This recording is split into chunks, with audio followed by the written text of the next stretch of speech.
ఉన్న బంగారాన్ని విడిపించి ఆ రోజు ఆన్లైన్ రేటుకే మేము కొంటాం. Sharma gold company. ఎన్నికల ఫలితాల వేళ దేశవ్యాప్తంగా అటు ఆంధ్ర రాష్ట్ర పరంగా ఆయన విశ్లేషణ ఏంటో ఆయన మాటలను విందాం ఇప్పుడు. సార్ నమస్తే అండి. నమస్కారం, అందరికీ నమస్కారం. మీరు మొన్న ఈ మధ్యకాలంలో కూడా ఒకసారి ఇంటర్వ్యూ చేసినప్పుడు కూటమికే ఖచ్చితంగా అవకాశాలు ఉన్నాయి, కూటమి గెలుస్తుంది అని చెప్పేసి చెప్పారు. ఇప్పుడు అదే జరిగింది. మీరేం సర్వే చేశారు? ఎందుకంటే రాష్ట్ర వ్యాప్తంగా తిరుగుతుంటాను కాబట్టి నేను చూశాను అని అన్నారు ఆ రోజు మీరు. సో ఇప్పుడు అదే జరిగింది. ఈ విజయాన్ని ఎలా తీసుకున్నారు? 141 స్థానాల పైన వస్తుందని పెట్టినందుకు లాస్ట్ టైము వైకాపా, అంతకుముందు బార్డర్లో తెలుగుదేశం, సరే మొన్న కూడా, కానీ ఇంతటి సునామీని ఎక్స్పెక్ట్ చేయలేదండి. నేను అనేక చోట్ల మీతో మాట్లాడినా 105 స్థానాలు బేస్గా కూటమికి ఉంది. ల్యాండ్ టైటిలింగ్ యాక్ట్ కానీ, లేదంటే ఆఖరిలో పెట్టిన 4,000 రూపాయల పెన్షన్, అది కూడా పాత దాంతో కలిపి పెన్షన్, ఉచిత బస్సు పథకం, ఉచిత గ్యాస్ సిలిండర్స్, ఇవన్నీ ఉన్నాయి కదా. ఇవన్నీ పథకాలు ఎంత ఇంపాక్ట్ అవుతుందో తెలియదు. మనం మాట్లాడినాం, అది ఎక్కడికి వెళ్ళిపోతుంది. 120, నేను అనుకున్నాను 125, 135 ఎట్ ద మ్యాక్సిమం. అద్భుతం జరిగితే 161. ఇప్పుడు కేకే సర్వే వాళ్ళ ప్రాబబ్లీ వాళ్ళ హీరో ఆయనండి. సెఫాలజిస్ట్లో మీరు ఇందాక చూసేటప్పుడు స్పష్టంగా 21 స్థానాలు. నేను పోలవరం వెళ్ళొచ్చాను. నేను ఆయన ఎక్కడో చర్చిలో కనపడి చెప్పాను, పోలవరం వచ్చేటట్టు లేదండి అన్న. ఎందుకంటే కరెక్ట్ నాంబాబు గారిని పెద్ద మనిషి ఉన్నారు, అక్కడ ఇబ్బంది జరిగింది. పోలవరం 34,000 మెజార్టీ అంటే absolutely I'm not able to understand. అందుకని ఆ ఒక సీటు డౌట్గా ఉందండి అన్న. అది కూడా ఇవాళ హెచ్ఆర్లో వెళ్ళినప్పుడు నేను గమనించాను, అక్కడ బీజేపీ క్యాండిడేట్ ఎక్కడి నుంచో తీసుకొచ్చి పెట్టారు, కళా వెంకటరామన్ తీసి. పోటీగా ఉన్న ప్రజాశక్తి విలేకరులు అందరూ వచ్చి పోటీగా ఉన్నాయని నేను ఆశ్చర్యపోయాను. కానీ రాష్ట్ర వ్యాప్తంగా 100 కాన్స్టిట్యూన్సీ పైన తిరిగిన మేరకు నేను అనుకున్నాను 105 స్థానాలు బేస్ వస్తుంది. దాని మీద ఎంతన్నా అటు అద్భుతం జరిగితే 121 దాటాలి, ఇటు అద్భుతం జరిగితే జగన్మోహన్ రెడ్డి గారు మహిళలంతా వేసేస్తే కానీ జగన్మోహన్ రెడ్డి గారు 90 స్థానాలు దాటుతాం. అది నేను అనుకున్నాను. ఒకవైపు అద్భుతం జరిగింది. దీనికి నెంబర్ ఆఫ్ మనం నెగ్గిన వారందరికీ అభినందనలు తెలియజేస్తా ఉన్నాను. తెలుగుదేశం పార్టీకి, కళ్యాణ్ బాబు గారికి నేను ఇన్స్ట్రుమెంటల్, దాంతోపాటు ఉత్తర భారతీయ జనతా పార్టీకి, ముగ్గురు కూడా అభినందన తెలియజేస్తా ఉన్నాను. ఆంధ్రప్రదేశ్ వరకు అంటే ఇంతటి ఘన విజయం మీరు ఇందాక కూడా అదే అంటున్నారు. ఇంత ఘన విజయాన్ని అయితే సునామీయే. అవును. అప్పుడు ఆ రోజు ఉమ్మడి ఆంధ్రప్రదేశ్లో తెలుగుదేశం కూటమి విజయం సాధించింది 250 స్థానాలు వస్తే ప్రతిపక్ష హోదా కూడా దక్కకుండా 29 స్థానాలు దాటాలండి. ఓకే, ప్రతిపక్ష హోదా దక్కాలంటే 10% స్థానాలు దాటాలి. 26 స్థానాల నుండి ప్రతిపక్ష హోదా దక్కపోతే ఆ రోజు పి జనార్దన్ రెడ్డి గారు దాంట్లో ఉన్నారు, పిసి అధ్యక్షులుగా ఉండారు. అలాంటి సమయంలో ఇవాళ జగన్మోహన్ రెడ్డి గారికి ప్రతిపక్ష హోదా కూడా దక్కట్లేదు. వాళ్ళు పైగా 3వ పార్టీ అయ్యారు ఆయన. మొదటి పార్టీ తెలుగుదేశం అయితే అధికార పార్టీ, అధికారం కూటమి ఉన్నా సరే జనసేన 21 స్థానాలు. 3వ స్థానం ఇప్పుడు అంటే క్యాబినెట్ హోదా ఉండే ప్రతిపక్ష నేత హోదా కూడా ఉంటుంది దీంట్లో. ఇంతకుముందు ప్రతిపక్ష నేతగా చేశారు ఆయన. 18 స్థానాలు ఉండాలండి. అందువల్ల ఇవాళ అది కూడా లేదండి. దానికి చాలా చాలా కారణాలు ఉంటాయండి. ఒకటి ఏంటంటే ఓటమి ఆర్ఫన్ అంటారు. అంటే ఓటమి అనే దాన్ని ఆర్ఫన్ అంటే నోబడీస్ బేబీ. గెలుపు అనే దాన్ని దాని ఏమంటే 7 వారం నగలేసుకున్న అమ్మాయిలాగి మా పిల్ల అని ప్రతి ఒక్కళ్ళు క్లెయిమ్ చేసుకుంటారు. ఇవాళ అందుకని క్లెయిమ్ చేసుకోకపోయినా ఇవాళ మాత్రం నెంబర్ ఆఫ్ రీజన్స్ ఉన్నాయండి దానికి. పాయింట్ 1, ఆయన ఏదైతే కరెంట్ ఛార్జీలు మిగతా పనులు పెంచారు, జనం అనుకుంటున్నారు మిగతా, ఇది కూడా ఇంపాక్ట్ చూపించిందండి. దాంతోపాటు ఉద్యోగస్తులు చాలా భయంకరంగా వ్యతిరేకత. అది ఎలా చేశారంటే, నేను పొట్ట మీద కొట్టకూడదండి, ఏ ఉద్యోగి కూడా ఈపి మీద కొడతారేమో అంటారు. అంగన్వాడీ వర్కర్స్ నేనే మాట్లాడాను మంత్రి గారితో. నేను లక్ష్మణ్ గారు అయితే వాళ్ళ కొలీగు జవహర్ రెడ్డి గారితో మాట్లాడారు. ఇలాగ చేస్తే బాగుంటుందంటే ఒప్పుకుందరు. జగన్మోహన్ గారి దగ్గరికి వెళ్ళిన తర్వాత నేనే వస్తాను అధికారంలోకి, నువ్వు అప్పుడు చేస్తాలే. అంతలో వాళ్ళు తప్పుకోకపోతే డిస్మిసల్ ఆర్డర్స్ ఇచ్చారు. కడుపు కొట్టడం వల్ల ఒక్కొక్క అంగన్వాడీ వర్కర్, అందరూ మహిళలండి, వర్కరు హెల్పరు, ఒక్కొక్కరు 20 ఏళ్ళకి కోడిగుడ్లు కానీ ఇవి కానీ అందజేస్తూ ఉంటారు. బాలింతరు కానీ మిగతా కానీ చూసుంటారు పౌష్టికాహారం.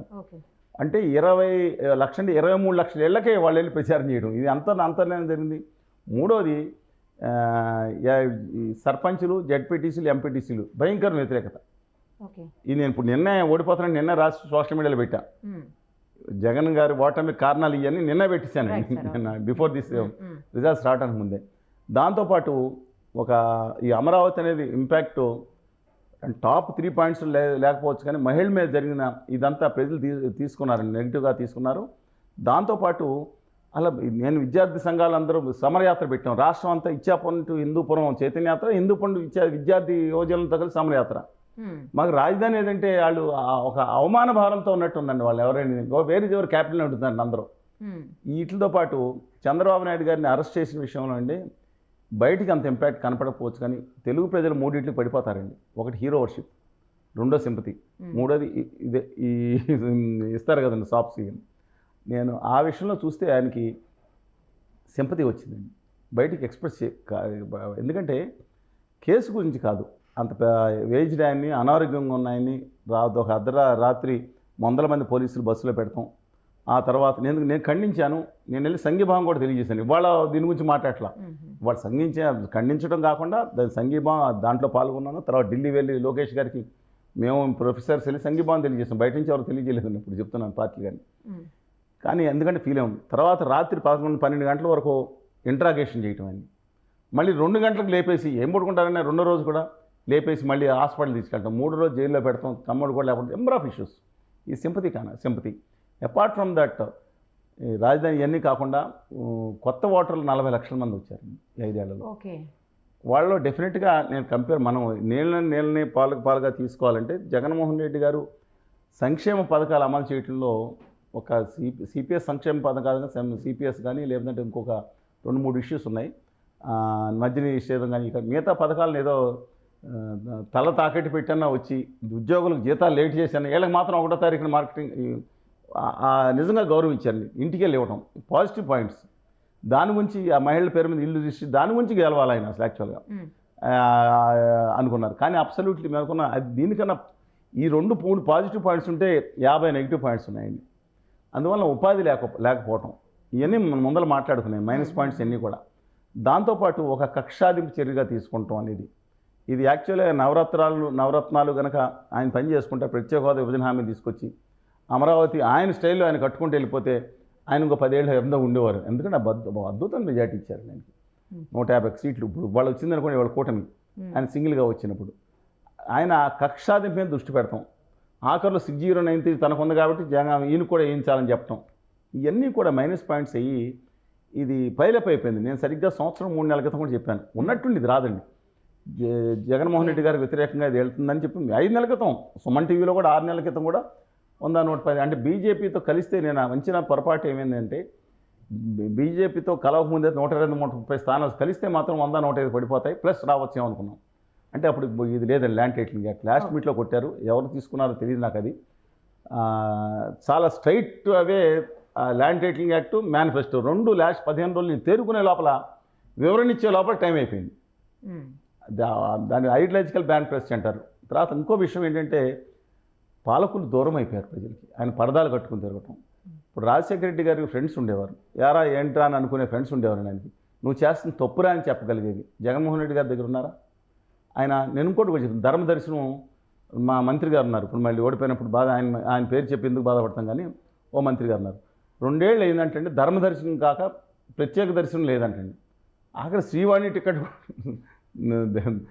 అది అలా కాదు, ఈయన దగ్గర జగన్మోహన్ రెడ్డి గారి దగ్గర మంత్రి గారు ఆఖరికి అడిగితే సకల శాఖ మంత్రి గారు గవర్నీలో అని నేను ఇస్తాను పరిచయం మాట్లాడని చెప్పి అక్కడ వెళ్ళిన తర్వాత బాగున్నారు ఏంటి సమాచారం పిల్లవాడిని వెళ్ళిపోయారు. కనీసం కూర్చుని మాట్లాడగలిగి సమస్యలు చెప్పాలిగా మంత్రి గారు. ఇవన్నిటికీ దూరం అయిపోయి తాను ఒక స్క్రిప్ట్ రాశారు, దేవుడి స్క్రిప్ట్ అంటాం 23 ఎన్ని ఏమవుతుందంటే అండి నెగిటివ్ పాయింట్స్ ఇవన్నీ కూడా నెగిటివ్ తీసుకున్నాయి. అందుకని ప్రజల్లో కూడా ఆయన ఏం నమ్ముకున్నారంటే మీకు చెప్పాను లాస్ట్ టైం, అంబికా దర్బార్ అంటే ఆయనకి చిన్నప్పటి నుంచి పడదండి అని. అదే భగవంతుని భక్తులు అనుసంధానం కింద ఎమ్మెల్యేలను పట్టించుకోలేదు, జడ్పీటీసీలు సర్పంచులు అందరిని పక్కన పెట్టి వాలంటీర్లు వాళ్ళ కింద మనుషులు నేనే అనుకున్నారు. వీళ్ళు భయంకరంగా రివర్స్ వెళ్ళారు. దీంతోపాటు ఇవాళ మా వరకు హోదా విభజన హామీల మీద కనీసం మాటను కూడా మాట్లాడలేదు. అలాగే ఎస్సీలకి అనంతబాబు గారు వాళ్ళు అధికార ప్రతినిధులు వస్తారు, మరి వాళ్ళు వచ్చినప్పుడు ఏముందండి చనిపోయిన తర్వాత డెడ్ బాడీని గౌరవంగా డోర్ డెలివరీ చేశాం కదా అనే పరిస్థితి మాట్లాడుతుంటే ఎంత వాళ్ళు పదం ఎట్లా మాట్లాడారో కానీ అది ఎంత లక్షల్లో మిలియన్స్లో ట్రోల్ అయిందండి. ఇది కొంచెం అమానవీయంగా ఉంటుంది కదా. తర్వాత అనంతబాబు గారిని తీసుకొచ్చి ఊరేగింపుల్లో తీసుకెళ్ళటం, జైలు నుంచి వచ్చేటప్పుడు పార్టీ సంబంధం ముందు ఆ తర్వాత చూశాను స్పష్టంగా. అది మళ్ళీ వాళ్ళ మిస్సెస్కి మళ్ళీ సీట్ ఇచ్చారు, రంపచోడవరం ఎట్టి పరిస్థితులను నేను తూర్పుగోదావరి తిరిగినప్పుడు నెగ్గే సీట్లో తుని రంపచోడవరం రావచ్చేమని అనుకున్నాం. 2 సీట్లన్నీ వస్తాయని. ఇప్పుడు 2 కూడా లేకుండా చూశారు కదా, వెళ్ళిపోయింది. తుని ఫస్ట్ టైం 1999 తర్వాత మొట్టమొదటిసారి యనమల రామకృష్ణ అమ్మాయి గారు అంటే తెలుగుదేశం పార్టీ నెగ్గింది ఆయన సీటు. ఆయన ప్రతి ఎన్నికల్లో ఓడిపోతాను. ఆయన కానీ వాళ్ళ తమ్ముడు ఎవరు కృష్ణుడు గారు చేసేవారు, ఆయన డిఫరెంట్ అయ్యి వెళ్ళారు వాళ్ళు. అది ఇక వెస్ట్ గోదావరి డిస్ట్రిక్ట్ మా జిల్లాకు వచ్చినప్పుడు అండి, పోలవరం ఒకటి, గోపాలపురం ఒకటి మాకు డౌట్ ఉంది. ఈ 2 ఉంగుటూరు కూడా దగ్గరికి వచ్చేసిందండి మ్యాచ్. దీంతోపాటు అందరూ అనుకుంది ఏంటంటే చంద్రబాబు నాయుడు గారు డబ్బుల్లో తక్కువ, ఈసారి 10% తీసేయండి, 90% కాన్స్టిట్యున్సీలో సై అంటే సై అనే సిస్టంలో ఒక మంగళగిరిలో, ఇది బయట వచ్చిన సమాచారం, నేను దాదర్ సిటీ మనం చూపిస్తామండి, 4,000 రూపాయలు వైకాపా 50 నుంచి 55% మంది పంపిణీ చేసిందని వార్తలు, రేపైన కమ్యూనికేషన్. తెలుగుదేశం 3,000 రూపాయలు ఇచ్చినా సరే 85%కి అందేటట్టు ఏర్పాటు చేయడం. అంటే పక్కన బూత్ కమిటీలో వీటి విషయంలోనండి ఈ దేశంలోనే పటిష్టమైన వ్యవస్థ కలిగి ఉంది తెలుగుదేశం పార్టీ, సిపిఎం కూడా ఆఫ్ కోర్స్ ఉంది. అందువల్ల ఈ నెంబర్ ఆఫ్ రీజన్స్తో పాటు తల్లి చెల్లి ఈ సెంటిమెంట్ బాగా పట్టింది. ఆవిడ కొంగు చాచి నేను కొంగు చాచి నేను అడుగుతున్నానని చెప్పడం, ఆవిడ కాన్స్టిట్యున్సీలో కొంతవరకు ప్రభావం జరుగుతుంది కాబట్టి, కానీ మిగతా అన్ని చోట్ల కూడా, ఎందుకంటే నేను అమ్మ చెల్లి అని మాట్లాడుతుంటారు, అన్ని చోట్ల కూడా తెలియని ఇంపాక్ట్ చూపించిందండి. కాంగ్రెస్ పార్టీ చీల్చిన ఓట్ల వల్ల ఒక 3-4 కాన్స్టిట్యున్సీ 5 కాన్స్టిట్యున్సీలు తేడా వచ్చి ఉంటుంది. బోర్డర్ లైన్ కాదు, చాలా సీట్లు చాలా ఎక్కువలో ఉన్నాయి, మెజార్టీలు 20,000, 30,000, 40,000 చాలా ఎక్కువ ఉన్నాయి. అందువల్ల ఈ నెగ్గిన దాంట్లో చాలా తక్కువ ఉన్నాయి మార్జిన్స్. అందువల్ల డెఫినెట్గా ఒక సైకలాజీ మీకు చెప్పాను, సింపతి అనేది జగన్మోహన్ రెడ్డి గారు ఈ మూడు పడిపోతారు, హీరోషిప్, సింపతి అండ్ దీనికి. ఆ రోజు జగన్మోహన్ రెడ్డి గారు వర్కౌట్ అయ్యింది, సింపతి జైల్లో పెట్టారు. ఈరోజు చంద్రబాబు నాయుడు గారికి జైల్లో పెట్టడం, తన బాబాయ్ విషయంలో ఒక తండ్రిని కోల్పోయిన కూతురు వాళ్ళ మిస్సెస్ వీరి చెల్లెలు, పైగా వాళ్ళ అమ్మగారు కేటగిరికల్గా అమెరికా వెళ్ళిపోవటం, కూతురికి మద్దతు ఇమ్మని చెప్పటం, ఈజ్ ఆల్ డెఫినెట్గా మనం అనుకున్న దానికంటే ఇంపాక్ట్. పైగా షర్మిల గారికి అదనంగా మీడియా చాలా భయంకరమైన ప్రచారం ఇచ్చింది. ఇది ఆల్ టుగెదర్ ఆవిడకి ఓట్ల కంటే కూడా నెగిటివ్ ఒక మైండ్ అంటే జగన్ గారు కాన్సన్ట్రేషన్ చేయలేని సిచ్యువేషన్కి, మీకు తెలుసు కదండి, చెవులో జోరేగా, పంట్లో రాయి, కంట్లో ముళ్ళు, సరే కాల్లో ముళ్ళు, కంట్లో నలక, చెవులు, ఇలాగా ఆయన 24 గంటలు ఆవిడ వదలలేదు. చాలా గట్టిగా పట్టి వైఎస్ఆర్ తెలంగాణ పార్టీ అధ్యక్షురాలుగా ఎంత గట్టిగా ఉన్నా ఆంధ్రప్రదేశ్ నాకు సంబంధం లేదు, అదో పక్క రాష్ట్రం అనుకుని ఎన్నిసార్లు చెప్పి నాకు నా జీవితం అంతా ఎక్కడ అనుకున్నా వచ్చినా సరే, ఆవిడ చేసిన సౌండ్కి లేదా ఆవిడ మాట్లాడిన మాటకి ఆవిడ రోధించారు. రోధించడం, కొంగు పట్టుకుని నేను అడుగుతున్నాను ఇమ్మని చెప్పడం, ఇవన్నీ కూడా ఇంపాక్ట్ చాలా చూపించినాయండి. అందువల్ల కడప టౌన్లో మాధవ్ గారు, అది ఎక్కడ మీరు చూసారా, కడప జిల్లాలో ఎన్ని సీట్లు హైయెస్ట్ సీట్స్ గెలుచుకుంటుంది 6. ఎప్పుడు గెలుచుకున్నారు? రాజశేఖర్ చంద్రబాబు నాయుడు గారు ముఖ్యమంత్రి అవగా ఈయన ఏమన్నారంటే, రాజశేఖర రెడ్డి గారు ఇద్దరు చర్చల్లో పాల్గొని చంద్రబాబు నాయుడు గారు అసెంబ్లీలో, మీ కాన్స్టిట్యున్సీలో మీ జిల్లాలో ఏమైందా అన్నారు. చిత్తూరులో అత్యధిక స్థానాలు కాంగ్రెస్ పార్టీ నెగ్గింది, కడపలో అధిక స్థానాలు చంద్రబాబు నాయుడు గారు తెలుగుదేశం పార్టీ నెక్కింది ఆ రోజు. విచిత్రంగా ఉంటుందండి. రాజశేఖర రెడ్డి గారు ఇద్దరు మాట్లాడుకున్న అంశంలో సంవాదాలు ఉండే. ఇవాళ ఏంటంటే వాళ్ళు చిత్తూరు జిల్లాలో నెగ్గడం కాకుండా తన కోటను కొట్టి పక్క కోటను కూడా కొట్టగలిగారు వాళ్ళు. ఇది చాలా కళ్యాణ్ బాబు గారు దీంట్లో ఇంపార్టెంట్ రోల్ ప్లే చేశారు. నేను అనుకున్నాను బీజేపీతో కలిస్తే నిజంగా అయితే 172, 175 వచ్చేసి ఉండేవి బీజేపీ లేకుండా ఉంటుంది. ఇంపార్టెంట్ రోల్ ప్లే చేశారు, అనేక మాటలు పడ్డారు. ఇవాళ దురదృష్టవశాత్తు ఇందాక చెప్పాను, మన దౌర్భాగ్యం కొద్ది ఈరోజు జరిగిన ఎన్నికలు దేని మీద జరిగినాయి అంటేనండి, వ్యక్తిగత దోషాల మీద. సైడిస్టు, సైకో, 4 పెళ్ళిళ్ళు లేకపోతే 4 పెళ్ళి, ఈ విధంగా ఎక్కువ కాన్సన్ట్రేషన్ దురదృష్టకరం. అది రైతుల సమస్యలు, సింగభూమిలో రైతుల సమస్యలు, హోదా విభజన హామీలు, భావితరాలు, బడ్జెట్లు, విశాఖపట్నం ఉక్కు కర్మాగారం, రాయలసీమ ఉత్తరాంధ్ర నిధులు, దీని మీద జరగాల్సింది. కానీ జగన్ గారు ఉండాలా లేదనేది, వాళ్ళు జరిగిన ఎన్నికలు జగన్ గారు ఉండాలా లేదని మేజర్ ఇష్యూ జరిగిందని వాళ్ళ.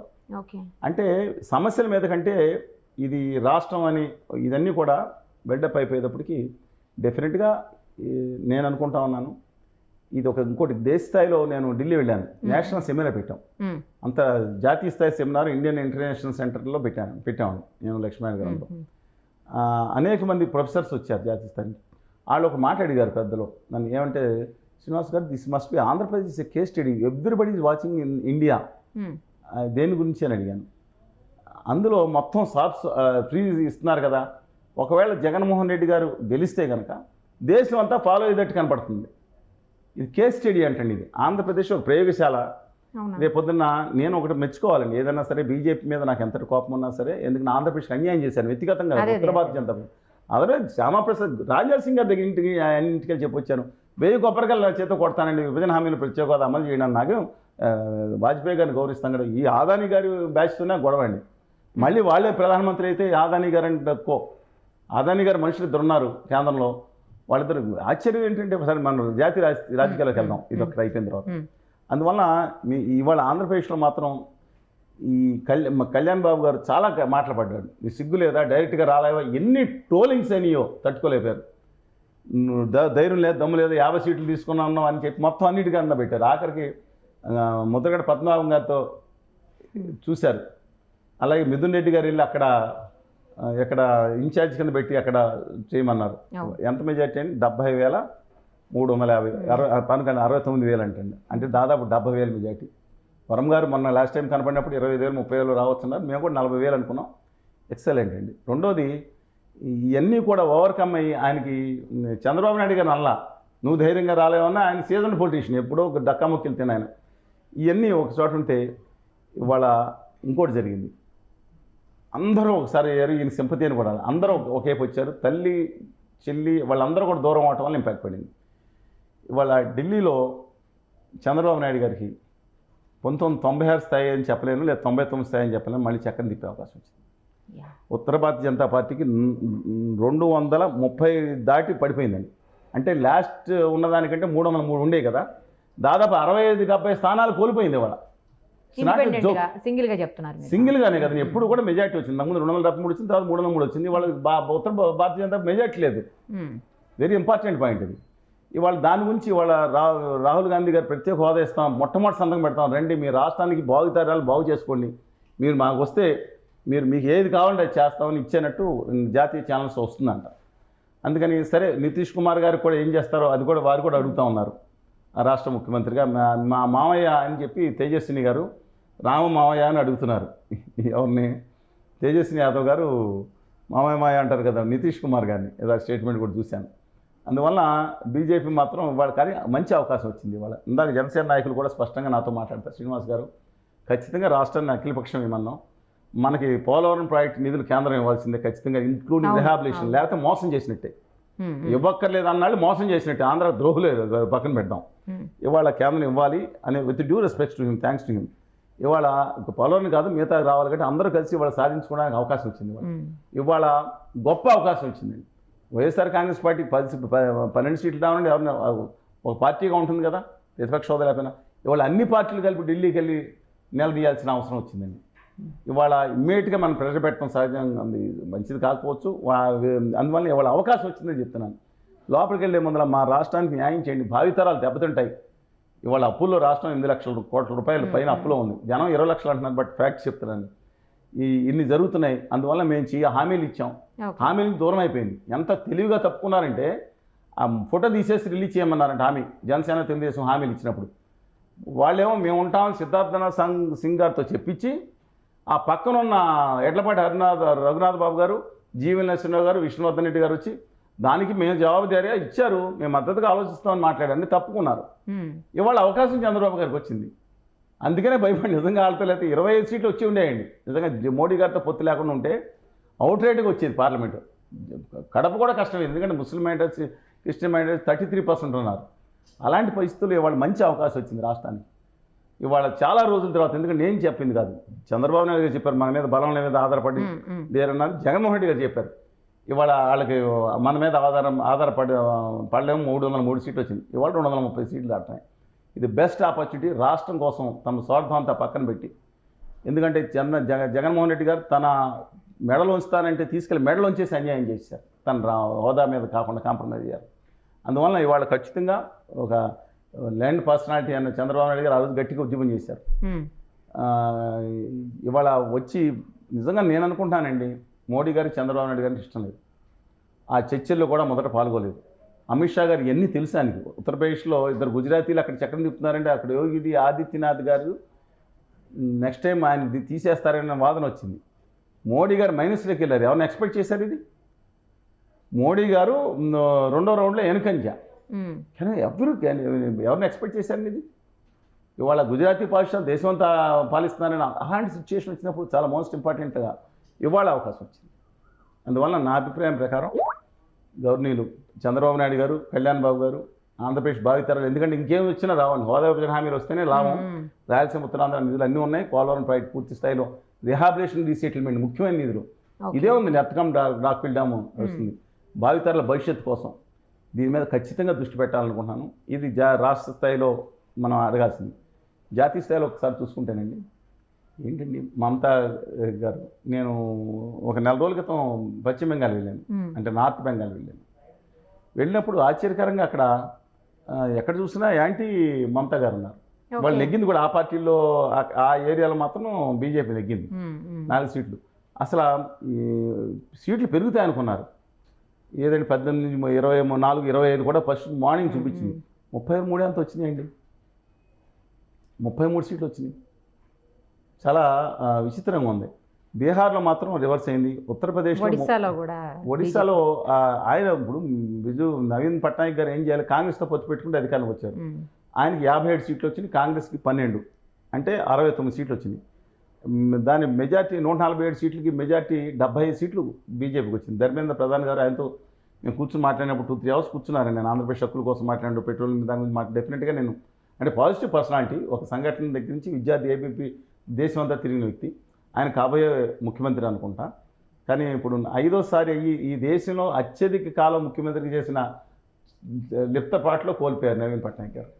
పవన్ కుమార్ చామ్లింగ్ గారు ఉన్నారు. అక్కడే నెగ్గాను సిక్కింలో మన అసెంబ్లీ ఎన్నిక జరిగింది.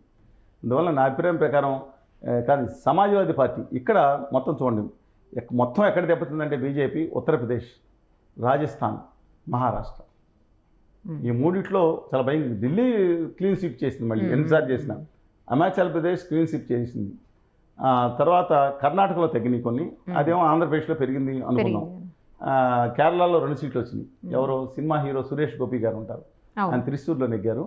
వాళ్ళు కాకుండా మన ఏషియానెట్ మీడియా బరోన్ యజమాని చంద్రశేఖర్ గారు, ఆయన త్రివేంద్రంలో శశి తరూర్ గారి మీద నెగ్గారు.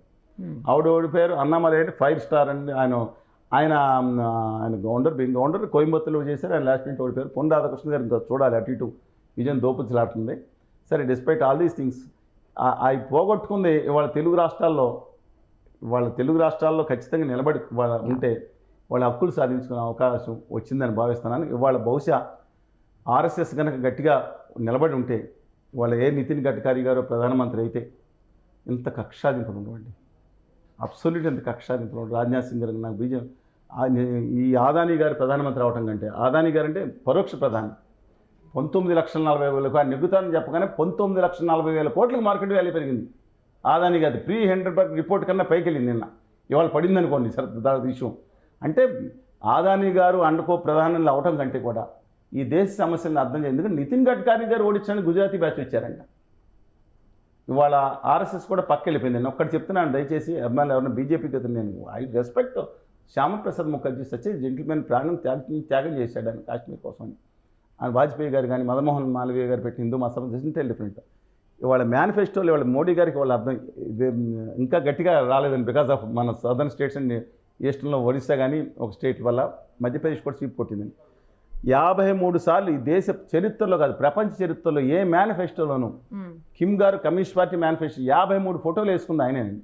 ఔర్ ఎక్ బార్ బీజేపీ సర్కార్ అనే పదం పెట్టలేదని. ఔర్ ఎక్ బార్ మోడీ సర్కార్ అంటే మొత్తం బీజేపీని డామినేట్ చేసేసి మొత్తం ఆదానీ గారి కంపెనీ వచ్చేసినట్టు అనిపించింది. You can see that even today you can download అండి. ఎక్కడన్నా ప్రపంచ చరిత్రలో ఒక మేనిఫెస్టోలో ఒక నాయకుడి పేరు, ఈవెన్ ఎవరు పుతిన్ గారు 53 సార్లు ఫోటోలు, ఇంత మేనిఫెస్టోలో 53 ఫోటోలు మోడీ గారికి. మళ్ళీ లెక్కపెట్టి చెప్తాను, 61 సార్లు పేరు. మిగతా పాత ఘనా పార్టీలు అందరూ వెళ్ళిపోయినారండి. అందువల్ల అది ఒక వ్యక్తిగతమైన పార్టీ అయిపోయింది భావన వస్తుంది. బహుశా నేను అనుకుంటున్నాను నిర్ణయం తీసుకుంటారు.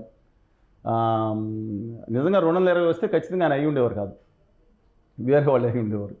ఇవాళ వస్తే ఆలోచన తీసుకోవాలి. బహుశా చంద్రబాబు నాయుడు గారు ఆయన ఇప్పుడు లాయల్టీ మార్చుకోకపోవచ్చు. బట్ నేను అనుకుంటా ఉన్నాను ఇవాళ రాష్ట్రానికి న్యాయం జరుగుతుంది. ఆంధ్రప్రదేశ్, తెలంగాణ నుంచి కూడా దాదాపు 8 మంది ఇవాళ బీజేపీ నుంచి ఎన్నికవుతా వెళ్తున్నారు ఈక్వల్గా. దానికి చాలా కేటగిరీలు ఉంది తెలంగాణ. ఎందుకు తెలుసా, 9 స్థానాలు వాళ్ళకి, 7 స్థానాలు కాంగ్రెస్కి వస్తే కాంగ్రెస్ తను పరిపాలించే అర్హత కోల్పోయిందనే భావన వచ్చేది. 8 స్థానాలు మొదట 9 ఉంది, రఘునందరావు గారు మళ్ళీ లీడ్కి వచ్చారు. బీఆర్ఎస్ జీరోలోకి వచ్చింది. ఇవాళ బీఆర్ఎస్ ఆలోచించుకోవాలండి. ఇవాళ ఖచ్చితంగా వాళ్ళు బీజేపీతో కూడా అలయన్స్ ట్రై చేశారంటే, బట్ సెంట్రల్ గవర్నమెంట్ ఒప్పుకొని ఉండదు. బిఎల్ సంతోష్ గారి విషయం అనుకుంటా. సరే వాట్ ఎవర్ మేబీ, ఇవాళ కానీ తెలంగాణకు ఒక పార్టీ, ప్రాంతీయ పార్టీ కావాలండి తెలుగు జాతి బిడ్డలకి. కానీ మోడీ గారు ఒకటే చెప్తున్నాను, దయచేసి ఆయన మళ్ళీ ఒకసారి ప్రధానమంత్రి అయితే ఈ దేశంలో ప్రజాస్వామ్యం ఉండదేమని అనిపించాం. కానీ అదృష్టవశాత్తు 380 ఔరేక్ బార్ 400 ఏదో హిందీ డైలాగ్ వేశారు. 400 ముందు 400 స్థానాలు దాటిపోతే మాకు 380 అయింది. బట్ ఇవాళ ప్రజలు చక్కగా ఆలోచించారు. ఇంకో 20 స్థానాలు తెస్తే ఉదయానికి వచ్చారు. బాధ ఏంటంటే తెలంగాణ, నా తెలుగు బిడ్డలకు తెలంగాణ కానీ, కోస్తా కానీ, రాయలసీమ కానీ, ఆయన మా పక్కన ద్రవిడులు కదా, ఉత్తరప్రదేశ్కి వెళ్ళి ఆ వీడియో ఒకసారి మీరు ఎప్పుడైనా అయితే చూడండి, వేయండి. ఉత్తరప్రదేశ్కి వెళ్ళి కాంగ్రెస్ని అడ్డం పెట్టుకుని తెలంగాణ వాళ్ళు అంటే మన తెలుగు వాళ్ళు ఉత్తరప్రదేశ్ వాళ్ళని గాలిని తిడుతున్న, బూతులు తిడుతున్నారని చెప్పి ఒక ప్రధానమంత్రి ఉన్న పార్టీ ఎంఐఎం తిట్టాడు. ఆయన అన్నాడంటే అది ఒక మతతత్వ పార్టీ. బీజేపీ అధ్యక్షుడు మాట్లాడంటే మొత్తం కూడిన పార్టీ. ఒక ప్రధానమంత్రిగా ఉండి ఆయన, మీరు వీడియో చూడండి, ఎవరు తిట్టాడు, ఏ తెలుగు ప్రజలు తిట్టారు? వాళ్ళకి భాష రాపోయినా తెలుగు భాష వీళ్ళు వెళ్ళి హిందీలో మాట్లాడతారు. ఉత్తరప్రదేశ్ నుంచి వస్తే ఎక్కడన్నా ఒక్క సంఘటన జరిగింది ఎవరైనా తిడతాం అనేది?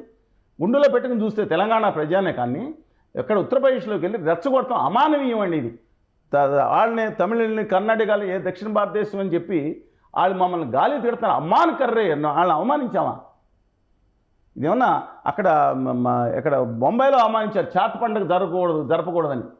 అక్కడ గొడవ అయింది. ఇక్కడేమన్నా ఏ పండుగను జరుపుకోమంటారు? అంత గొప్ప సంస్కృతి సంస్కృతం తెలుగు ప్రజలు ఒక ఉంటే అమ్మానకర్రే ఎవరు అవమానించారని అక్కడికి వెళ్ళి రెచ్చగొట్టవచ్చా? మీ మెడలో పుస్తలు లాక్కెళ్ళిపోతారని ప్రధానమంత్రి గారు అనవచ్చు. ప్రధానమంత్రి గారు అందరికీ తండ్రిలాంటి పోస్ట్ కదండి ఇది. అది కూడా ప్రయోగించారని ఆయన తెలుసు. రాజస్థాన్ మొదటి ఫేజ్లో మనం మాట్లాడుకున్నాం, మొదటి ఫేజ్లో మైనస్ అయ్యే అవకాశం ఉందని చెప్పేటప్పటికి ఎమోషన్ తీసుకొచ్చారు. బట్ ఇవాళ బహుశా నేను అనుకుంటున్నాను, ఎందుకంటే నేను గడ్కరీ గారితో మాట్లాడాను నిమిషాలు, ప్రతి దాని పట్ల అవగాహన ఉంది. ఆయన పార్టీ నాకేం పార్టీ ఉంది? ఒకవేళ ఆయన తెలంగాణకు, ఆంధ్రప్రదేశ్కి కూడా న్యాయం చేయాలని, రైతుల సమస్య మీద న్యాయం చేయాలని కేవలం ఆదాని గారి గురించి ఆలోచించే మనిషి కాదని ఆయన కానీ, రాజ్నాథ్ సింగ్ గారు కానీ. బహుశా ఇప్పుడు వెంకయ్యనాయుడు గారు కూడా షెడ్లో పెట్టారు కదండి, ఆయన కూడా బయటకు వస్తారని అనుకుంటున్నాను. బలవంతాన్ని ఆయన షెడ్లోకి పంపించారు. పెద్దలు అద్వానీ గారిని, మురళీ మనోహర్ జోషి గారిని కూడా షెడ్లో పెట్టారు. డెఫినెట్గా వాళ్ళు with due respect to them వాళ్ళు బయటికి రావచ్చాము. దేశ రాజకీయాల్లో కూడా కనీసం ఒక మార్పు వచ్చే అవకాశం కనిపిస్తుంది నాకు ఈ రాజకీయాల్లో. Thank you. చాలా మంచిగా విశ్లేషణ, ఇటు ఆంధ్ర గురించి, సేమ్ టైం దేశవ్యాప్తంగా జరుగుతున్నటువంటి ఎలక్షన్ గురించి, అదే రిజల్ట్ గురించి కూడా చాలా బాగా చెప్పారు. థ్యాంక్ యూ అండి. Thank you so much. Suman టీవీలో మీ పర్సనల్ అండ్ బిజినెస్ ప్రమోషన్స్ కోసం కింది నెంబర్కి కాంటాక్ట్ చేయండి.